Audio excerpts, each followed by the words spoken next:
عن صالح عن ابن شهاب قال أخبر عروة بن زبير أن عائشة قالت لقد رأيت رسول الله صلى الله عليه وآله وسلم يوما على باب الحجرة والحبشة يلعبون في المسجد ورسول الله صلى الله عليه وآله وسلم يسترني بردائه انظر إلى لعبهم۔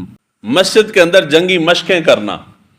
ام المومنین حضرت عائشہ صدیقہ رضی اللہ تعالیٰ عنہ آپ فرماتی ہیں کہ میں نے حضور صلی اللہ علیہ وآلہ وسلم کو حجرے کے دروازے پہ دیکھا اور مسجد کے اندر حبشی جو تھے وہ جنگی مشقیں کر رہے تھے، تو حضور صلی اللہ علیہ وآلہ وسلم نے اپنی کملی مبارک سے پردہ اوٹ بنا دیا اور میں اس اوٹ کے اندر چھپ کے میں بھی حبشیوں کی وہ جنگی مشقیں دیکھتی رہی۔ حضور بھی ملاحظہ فرما رہے تھے، میرے لیے حضور نے پردے کا اہتمام کیا اور میں بھی پردے کے اندر چھپ کے جنگی مشقیں دیکھتی رہی۔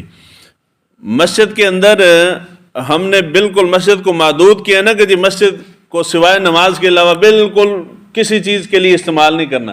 اب اندازہ کریں کہ اگر مسجد کے اندر جنگی مشقیں ہو رہی ہیں، جنگی مشقیں آپ سمجھتے ہیں، جنگی مشقیں کشتی ہو رہی ہے، تیر اندازی ہو رہی ہے، نشانہ بازی ہو رہی ہے۔ اس وقت تیر تھا، اب تیر نہیں ہے، آپ گنے لے آتے ہیں، نشانہ بازی کرتے ہیں، یا جسم کو پھرتی دینے کے لیے مضبوط کرنے کے لیے آپ کشتی کا اکھاڑا بنا لیتے ہیں۔ یہاں پہ لوگوں نے کہنا جی بندہ اسلام تو خارج ہو گیا، ایک کم مسجد کرنے والے نے، لیکن نہیں، حضور صلی اللہ علیہ وآلہ وسلم کے زمانے مبارک کے اندر صحابہ نے کیا اور حضور صلی اللہ علیہ وآلہ وسلم نے منع نہیں کیا۔ اس کی وجہ یہ ہے کہ مسجد بنائی جاتی ہے اللہ تعالیٰ کے نام کو، ذکر کو بلند کرنے کے لیے۔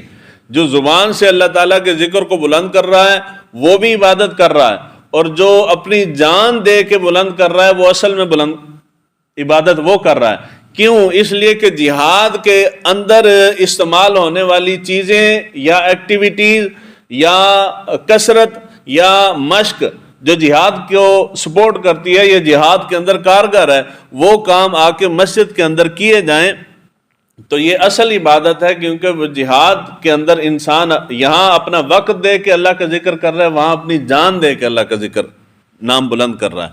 تو اس لیے مسجد کے اندر جنگی مشقیں کرنا جائز ہے، ایسی جنگی مشقیں جو جہاد فی سبیل اللہ کے لیے ہوں۔ اے جڑیاں ہون ساڈیاں جنگی مشقاں نا، انہاں دا کوئی تعلق مسجد نال نہیں ہے۔ مثال فلسطین دے مجاہدین نے اگر وہ جنگی مشقاں کرن تو انہاں دا کرنا بندا ہے، کیونکہ وہ خالصتاً جہاد فی سبیل اللہ کر رہے نے۔ تو جڑے باقی مسلمان ملک نے یہ تے جنہاں دے خلاف جہاد کرنے تے وہ تو انہاں دے غلامی کر رہے ہیں، تے جہاد کوئی نہیں ہے۔ ویسے جہاد دا صرف نا ٹائٹل استعمال کیتا ہے، اس واسطے وہ نہیں کر سکتے، حقیقی مجاہد جڑا وہ کر سکتا ہے۔